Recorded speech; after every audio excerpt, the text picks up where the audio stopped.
So, hi guys! Good morning. Pupunta na kami sa school ni Lariela. Guys, good morning. Nagluluto ako ngayon ng Shanghai para dadalhin ni Lariela doon sa kanilang school para sa kanilang handa sa farewell party ang pagtatapos nila ng grade 3. And ito na guys yung ibang naluto. Hinati-hati ko lang ng maliliit guys para naman makatikim ang lahat. And yes, meron pa akong niluluto. Marami pa.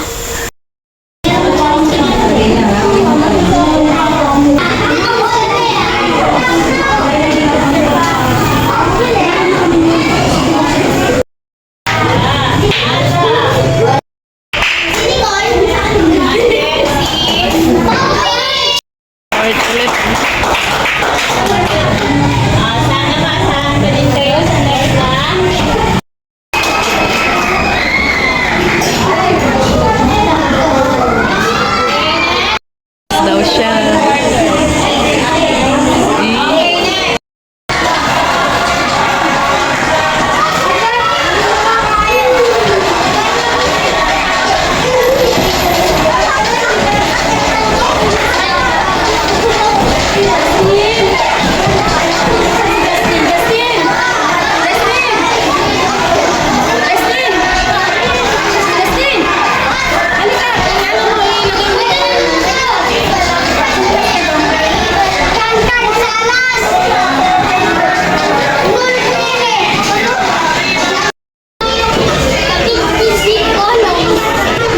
Why you're sitting on Ate's lap?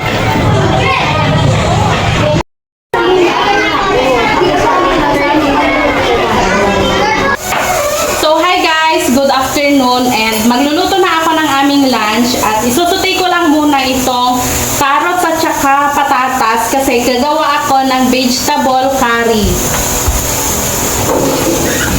Supposed to be gagawa ako ng igado guys, kaso nga lang naisipan kong gagawa na lang ng lechon kawali kasi ang hirap kong hiwain yung karne ng baboy. Yung aking knife kasi is mapurol na hindi ko alam kung paano manghasa, kaya ipinresure cooker ko na lang. Hindi ko na kasi siya pinatadtad doon sa market noong binili ko yung pork at ang hirap niyang hati-hatiin ng maliliit, kaya ang gagawin ko na lang is lechon kawali.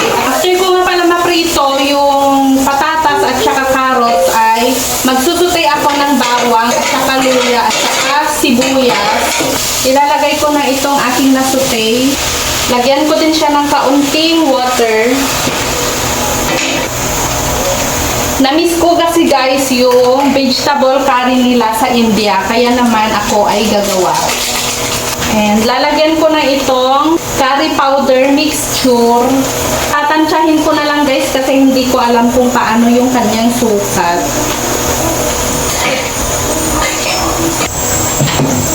Lalagyan ko lang guys ng turmeric powder para meron siyang kulay.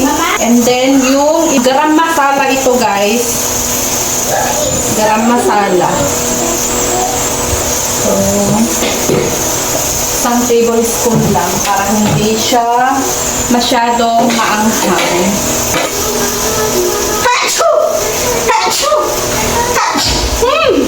Oh, ang tapang talaga. Curry powders. Pero masarap ito guys kapag kanina.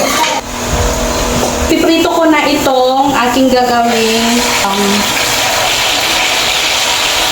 Oh my God, dalian mo. Oh, baka ano naman. Ito yung gagawin kong lechon karahay, guys.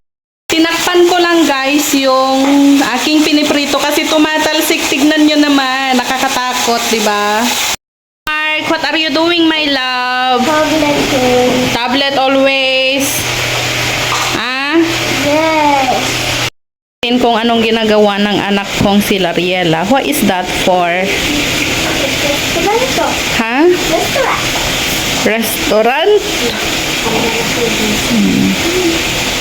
She's playing by herself. And the honor. May honor daw siya, guys. Ito na nga guys, yung aking lechon karahay. Wow, yummers! Kain na tayo. Saan?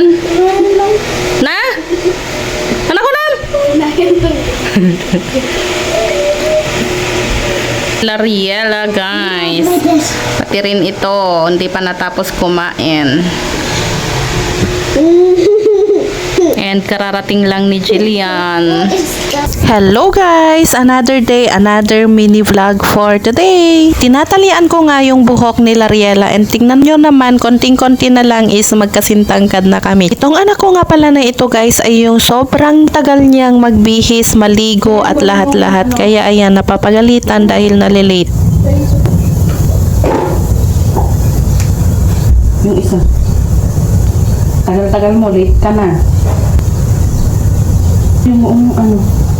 Guys, ihahatid ko siya sa tricyclean kasi yung ate niya mamaya pang 7:30 siya papasok. So ito naman is 6:30. Ang aga-aga pa lang guys pero ang init na.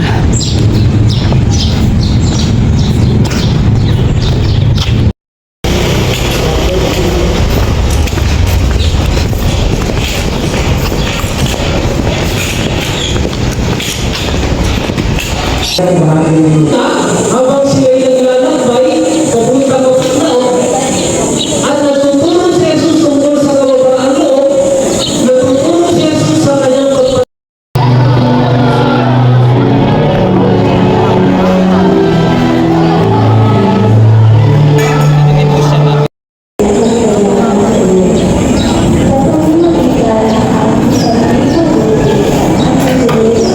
So hi guys, magluluto ako ng munggo na aming lunch for today. And kagagaling ko lang sa school ng mga bata dahil merong Thanksgiving Mass sa school ni Jillian dahil sa kanilang pagtatapos sa grade 6. Bago nga pala kami pumunta sa school kanina guys ay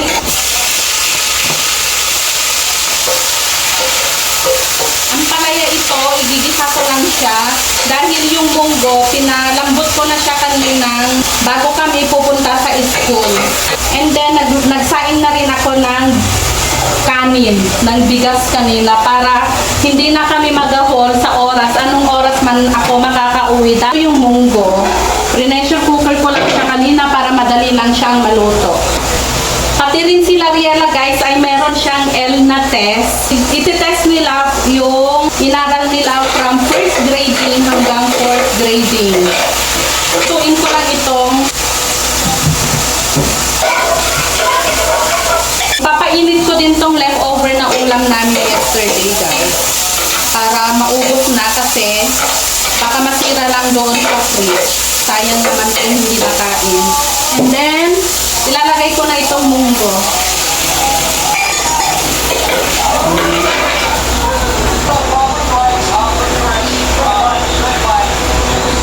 I think malapit na maubos itong aking gasol. Nilagyan ko na to kanina ng patis. Lalagyan ko lang siya ng seasonings.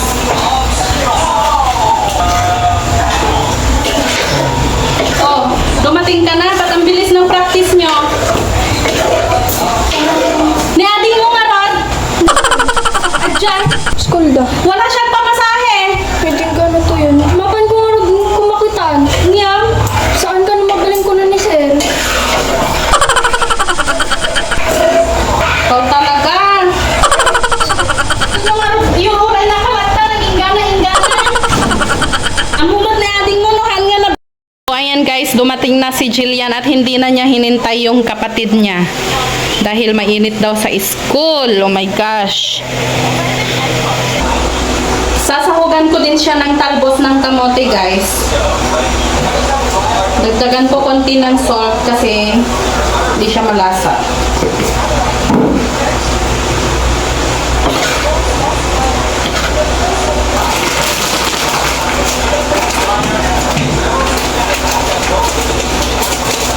Lalagyan ko din siya guys ng chicharon. So ayan guys, tapos na siyang maluto and takpan ko muna kasi mamaya pa kami kakain pagdating ni Lariela. Munggo. Hey guys, dumating na din si Lariela. Oh, ba't ka tumatakbo? Ang sabi ni teacher sa'yo?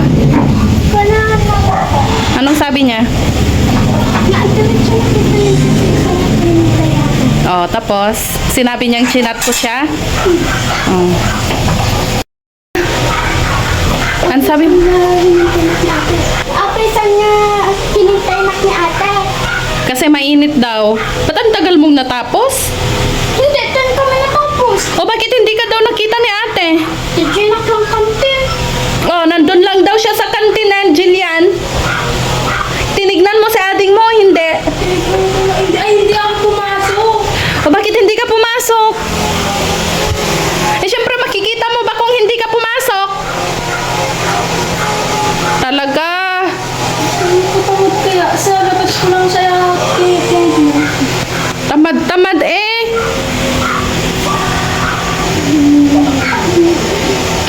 Nagwalay na ako.